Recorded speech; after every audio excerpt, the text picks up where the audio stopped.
Hello and welcome to my school channel. My name is Angela, and in this video we're going to continue the government's topic by topic video lesson. So we're moving on to the third part of the video lesson, Nigeria's foreign policy, where we're going to discuss the various policy objectives that were implemented during the Murtala/Obasanjo era down to the Abubakar era. So please stay with us, don't go anywhere. We'll be right back.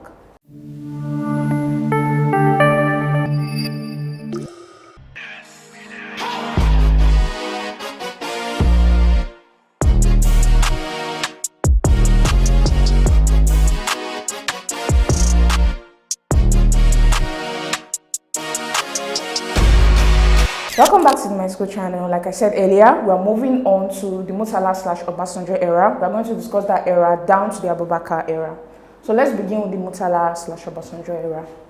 So General Murtala Mohammed short but impactful regime and the continuation under General Olusegun Obasanjo redefined Nigeria's position in Africa and the world. So General Murtala Mohammed was the military head of state down from 1975 to February 1976, where he was assassinated. And then his second in command, Olusegun Obasanjo, took over from him. So the foreign policy objectives that were implemented during this period were streamlined because they were under the same administration. So after years of conscious conservatism, this era introduced a bold, assertive, and Afrocentric orientation. Remember, during Yakubu Gowon's regime, it was a lot more conservative than most of the other military leaders that we're going to encounter later on. So during Murtala Mohammed's era, it became much more radical, much more assertive in the orientation towards Africa as the centerpiece of Nigeria's foreign policy. So the hallmark was an action-oriented commitment to African liberation. We wanted to ensure that all the African countries that are still under colonial rule were liberated and were given their sovereignty. It was also committed to the decolonization of Africa and the opposition to apartheid administrations. So in Southern Africa, there were still a lot of countries that were still under this apartheid regime, and it was committed to ensuring that this apartheid rule comes to an end. So the Adedeji Commission in 1975 was instrumental in this, as it examined Nigeria's foreign policy and recommended a more assertive and African-focused approach. So Adedeji was given that commission to look into Nigeria's foreign policy objectives and redefine it to ensure that it was more focused on Africa as the centerpiece of our foreign policy. Let's move on to the next slide. All right, so following the recommendations of this commission, Olusegun Obasanjo in 1976 outlined the following as the major objectives of Nigeria's foreign policy. First of all, it outlined the defense of our sovereignty, independence, and territorial integrity. It wanted to ensure that Nigeria continued to make decisions without external influence.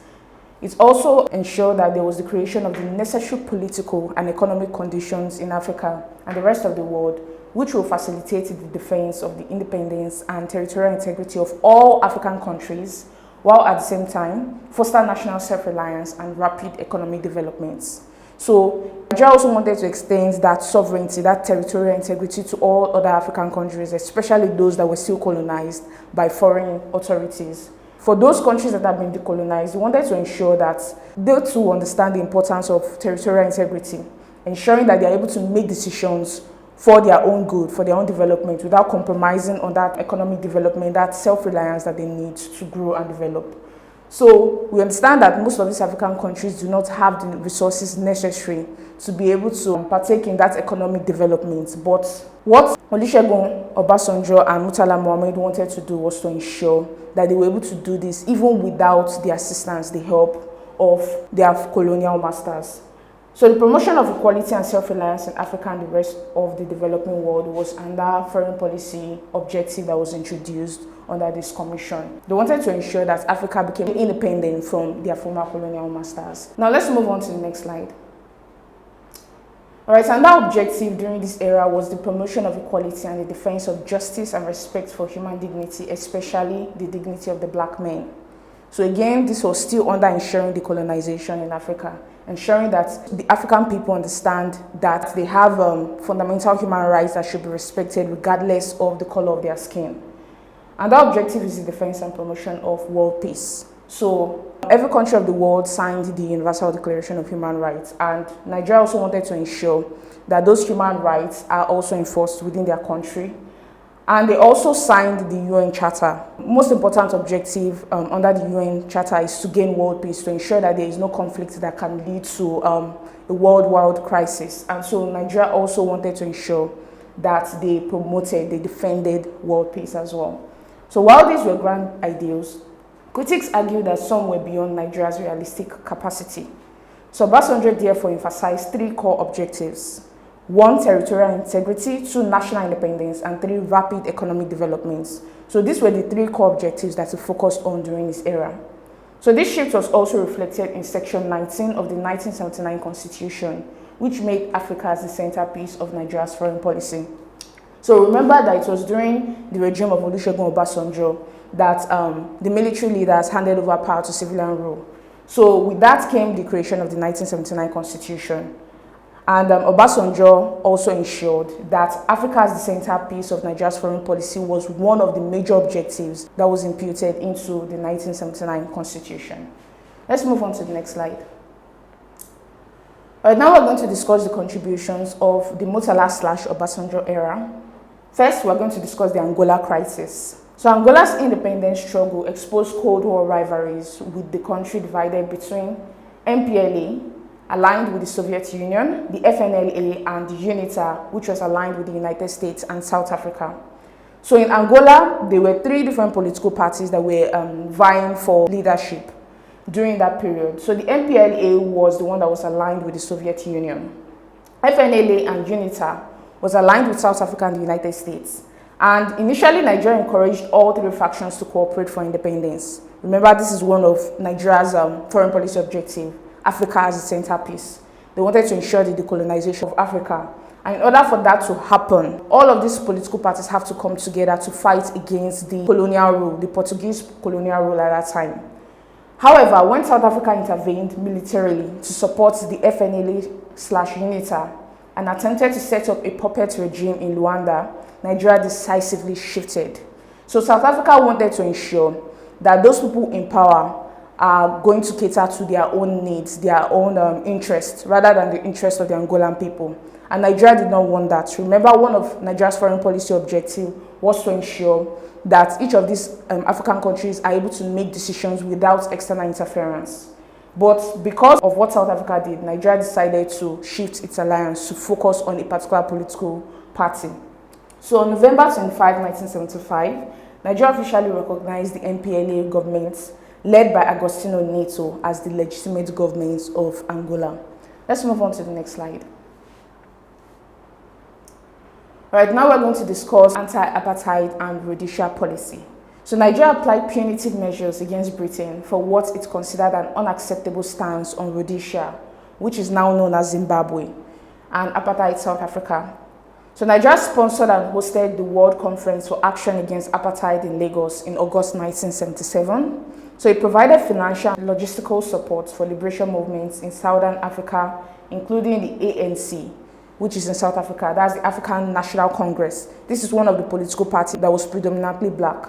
So they were trying to fight against the predominantly white political party that has always been in power in South Africa. They also supported ZANU/ZAPO in Zimbabwe. They provided financial and logistical support. Remember, during this period, there was the oil boom. There was a lot of resources in the country, and Nigeria wanted to use those resources to ensure the decolonization of Africa and to ensure that certain apartheid policies were withdrawn from some of these nations. Then another contribution that the era made was the nationalization of British assets. So Nigeria retaliated against Britain's lukewarm support for African liberation by nationalizing British business. This happened just after Britain decided not to sanction South Africa for the apartheid policies that they were implementing within their society. So Nigeria decided to retaliate by nationalizing some of those companies that were owned by Britain. So Barclays Bank was partially nationalized in 1978, with the federal government acquiring 80% of its shares and renaming it the Union Bank of Nigeria Limited. So when the federal government of Nigeria got 80% of the share, it automatically had the decision to enforce certain policies within that company. And so they decided to rename the bank the United Bank of Nigeria, thus nationalizing the bank. Let's move on to the next slide. All right, they also nationalized British Petroleum (BP) in 1979 and renamed it African Petroleum as well. So these bold economic actions demonstrated Nigeria's readiness to use economic diplomacy to support its political principles. Again, this was done to ensure that the British people would fight against the apartheid regime that was in South Africa. At that time, they were still supporting the apartheid regime, and they wanted to implement this in order to make sure that the British should be able to change their stance. Then another contribution that this era made was in domestic programs that were linked to foreign policy. So in 1978, the government launched Operation Free the Nation, which was a national agricultural program aimed at reducing dependence on foreign imports and promoting self-sufficiency. It was a domestic policy with international economic implications. So at that time, Nigeria was still dependent on a lot of imported goods. And Obasanjo at that time wanted to ensure that Nigeria is able to produce goods and services and provide it to the people without having to incur a lot of trade deficits with the imports at that time. So because of that, it decided to implement this Operation Feed the Nation. Then what are the strengths of this particular era? One of the strengths is its assertive and independent foreign policy stance that boosted Nigeria's image as Africa's leader.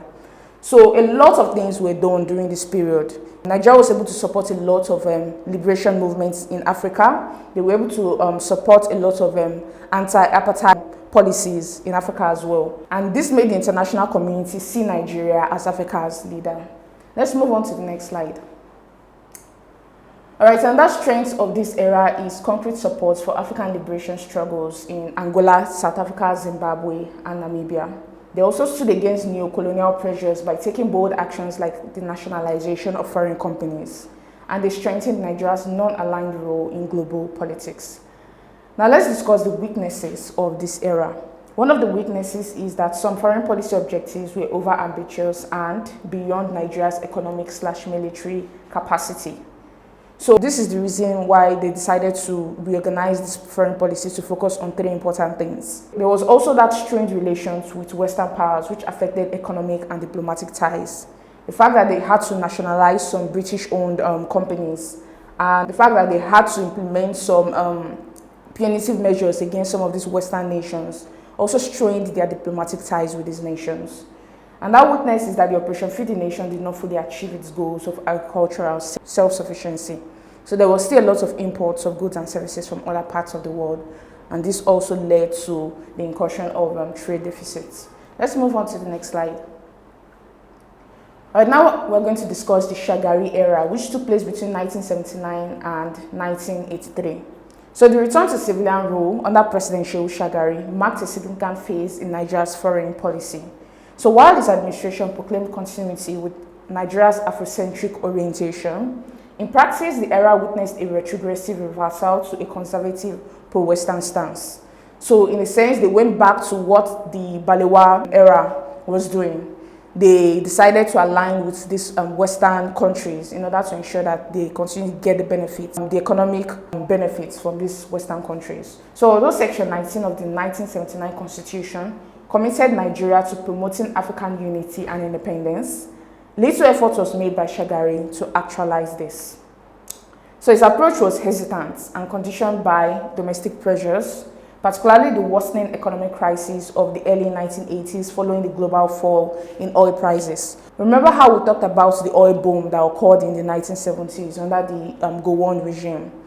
So when there is an oil boom, there's usually an increase in the national revenue.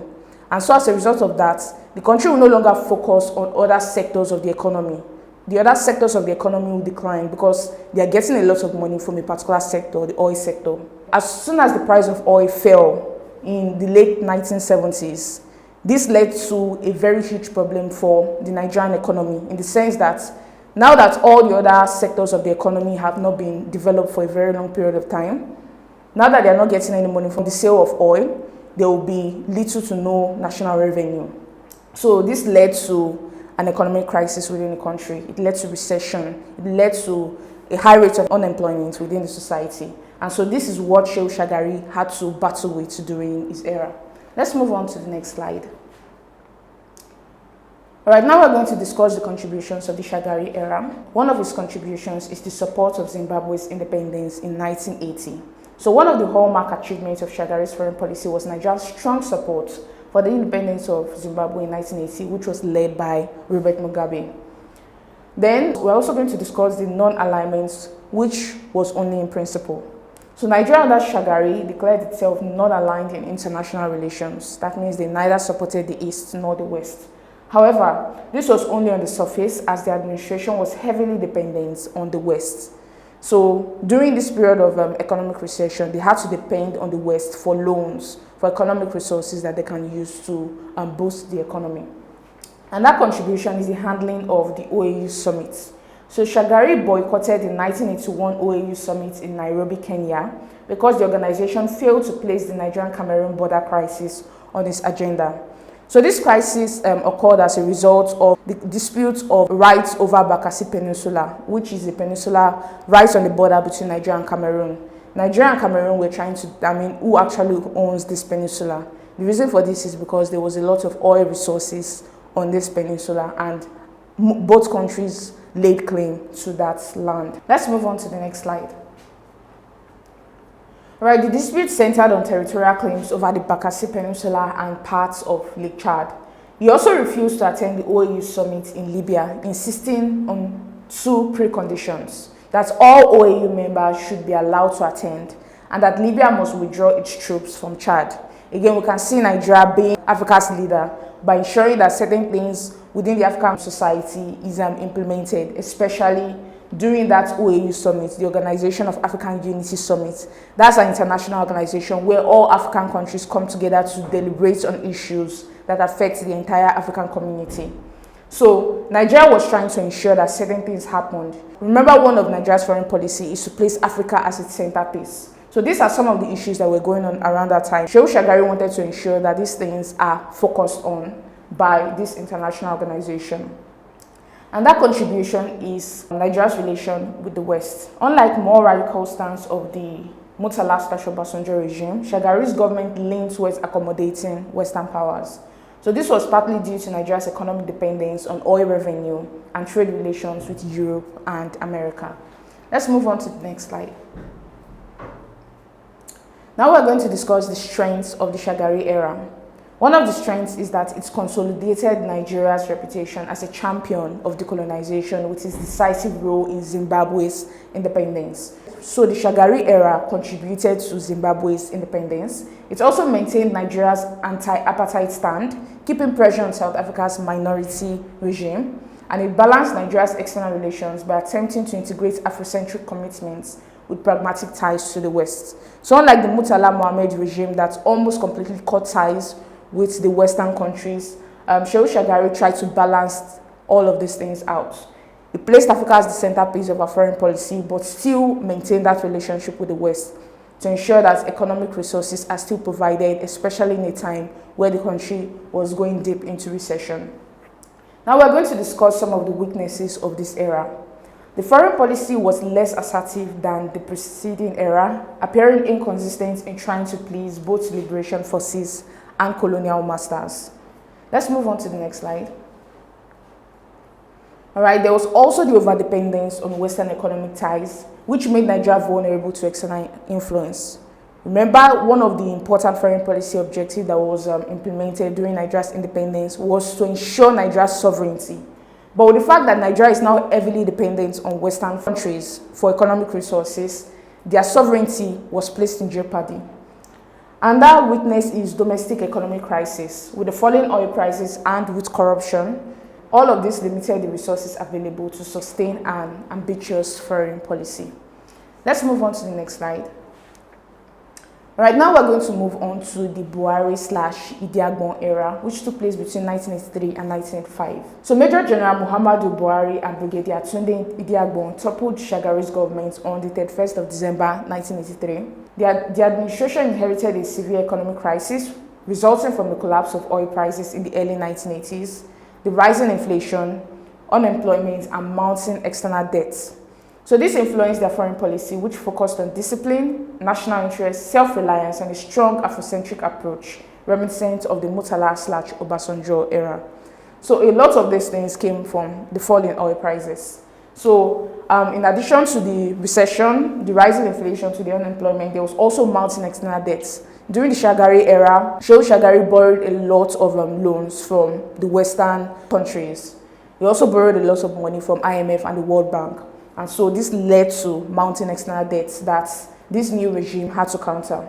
So as a result of this, Muhammad Buhari decided to implement discipline, national interest, self-reliance as his core values. He implemented discipline because at that time there was a lot of corruption in most of the government departments, and he wanted to ensure that most of these corrupt leaders were taken out of office and imprisoned. So he enforced discipline. He also ensured that the national interest was put foremost during his era. We're going to see a lot of that in the following slides. Let's move on to the next slide. All right, now we're going to discuss the contributions of the Buhari and Idiagbon era. One of them is the mass expulsion of illegal immigrants. So the government expelled about 1 million illegal West African immigrants, mainly Ghanaians, who had entered Nigeria during the oil boom years. And this action aimed at reducing unemployment and crime, which strained Nigeria's relations with many ECOWAS neighbors. So this was when the phrase Ghana must go came.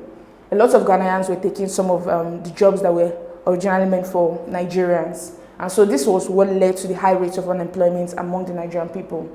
And in order for this regime to ensure that national interest is placed at the forefront, they decided to expel most of the immigrants from other West African countries. So as a result of this, Nigeria strained her relation with the ECOWAS community. Remember, ECOWAS is the economic community of West African states. It consists of all the West African states coming together to ensure that they can make policies that can help to ensure that each of these different countries can trade with one another and to ensure mutual benefits from this trade. And that contribution of this era is border closure and economic protectionism. So Buhari closed Nigeria's land borders to stem smuggling, illegal immigration, and currency trafficking. A lot of other countries were trafficking Nigeria's currency out of their country because at that time, Nigeria's currency was the strongest in Africa. And so some of these African countries wanted to be able to smuggle this currency out so that they can be able to use them in their own countries. So Buhari decided to close the border to ensure that this, as well as illegal immigration and smuggling, was curtailed. Then these measures were designed to protect Nigeria's economy and to reinforce national security, though they reduced regional trade and integration efforts. Let's move on to the next slide. All right, another contribution is the Umaru Dikko affair, which took place in 1984. So relations with Britain soured following Nigeria's attempt to forcibly repatriate Umaru Dikko, a former minister accused of embezzlement from London. So Dikko was kidnapped in London and discovered in a crate at the airport, bound for Nigeria. The failed operation embarrassed Nigeria internationally and damaged bilateral relations with Britain. So what they wanted to do was they wanted to do a secret operation to get Dikko, who was accused of embezzlement in London. They wanted to get him back to Nigeria. But this was a failed attempt, and as a result of that, it embarrassed Nigeria in the international community. And that contribution is the reversion to dynamic foreign policy. Unlike Shagari's conservative pro-Western stance, Buhari/Idiagbon's foreign policy revived the bold nationalist and Africa-centered orientation which was associated with Murtala and Obasanjo. Let's move on to the next slide. All right, and that contribution is Nigeria's commitment to African liberation struggles. So Nigeria reaffirmed its support for the anti-apartheid struggle in South Africa and other liberation movements in Southern Africa. However, it was not able to do much because its regime was short-lived. And that contribution of the Muhammadu Buhari's regime was the rejection of the IMF/World Bank conditionalities. So Nigeria refused to accede to the demands of the IMF and World Bank to devalue the naira, to remove subsidies, and to drastically cut government spending in exchange for more borrowings. This refusal reflected the regime's commitment to defending Nigeria's sovereignty. So the fact that the IMF and the World Bank wanted Nigeria to do certain things means that it was going to interfere in the internal affairs of a particular country. They wanted Nigeria to devalue the naira, to remove subsidies on various goods and services within the country, and also to cut government spending. But Buhari decided not to do this because he believed that a country should be able to make those choices on their own. And when all of this happens, it usually happens after a country has incurred a lot of loans from these organizations, from the IMF and the World Bank. And so Nigeria decided not to do this during this time, and so this was how Buhari was able to defend Nigeria's sovereignty. Now we're going to discuss the strengths of the Buhari/Idiagbon era. One of them is the fact that the administration re-established Nigeria's leadership role in African liberation. So Buhari played a role in the liberation of Zimbabwe. So again, it reaffirmed Nigeria's commitments to the liberation of African countries. Let's move on to the next slide. Another strength of this era is that policies like the expulsion of illegal immigrants and the closure of borders demonstrated its determination to protect Nigeria's domestic economy and sovereignty. Remember that during this regime, national interest was put at the forefront of Nigeria's foreign policy. And so some of these illegal immigrants that were staying in Nigeria at that time were expelled to ensure that there is a lot of employment opportunities for the Nigerian people. Then also, by rejecting foreign dominance and strengthening internal controls, the regime projected Nigeria as a self-reliant state which was committed to internal reform. Then the refusal to bow to Western pressure echoed the independent and assertive foreign policy principles of the Murtala/Obasanjo era. Now we're going to discuss the weaknesses of this era. One of them is the mass expulsion of West African immigrants, which severely damaged relations with neighboring states. So the creation of international organizations like ECOWAS and the African Union meant that so many different African countries have to come together to find a way to ensure that certain policies are implemented that is mutually beneficial to all the countries that are involved. And so the fact that Nigeria expelled some of these West African immigrants from the country means that it was not adhering to some of the objectives that are behind the creation of some of these international organizations. So a lot of West African immigrants were expelled from the country. Let's move on to the next slide. And that weakness of the Buhari/Idiagbon era is border closures, the rejection of IMF loans, and protectionist policies which restricted foreign investments and worsened shortages. So the fact that Buhari was not willing to implement some of these conditionalities that the IMF and the World Bank imposed on the Nigerian people means that they will not be able to get more loans from other countries. Countries were not willing to provide loans to Nigeria because they were not able to implement those policies that will help to ensure that more revenue will be generated. When government spending is cut, when subsidies are removed, and when the Naira is devalued, all of this would lead to the increase in national revenue. It will also lead to an environment where foreign investors can come to invest in the country. And without implementing any of these policies, no country would want to invest in Nigeria at that time. So this was one of the weaknesses of the Buhari/Idiagbon era, and we'll see how all of these were eventually overturned in the next era. Then another weakness is the failed Umaru Dikko affair, which humiliated Nigeria internationally. The regime's rigid, uncompromising style in foreign and domestic policy also created more enemies than allies and lacked the diplomacy needed for long-term engagements. So these are the weaknesses of this particular era. We've come to the end of this segment of the video lesson. I believe it was educative and insightful. If you would like to continue on this journey with us, please go down to the link in the description below. This takes you to my school website where you can subscribe for the government topic by topic video lesson. Then you can continue on this journey with us. We are going to move on to the next era, and that is the Babangida era. We're going to discuss the Babangida era, the Abacha era, and the Abubakar era. So I hope to see you there. I believe you're enjoying this content. If yes, please do not forget to hit the like button, click on the subscribe button, and lastly tap on the notification bell to get informed as soon as we release the next videos.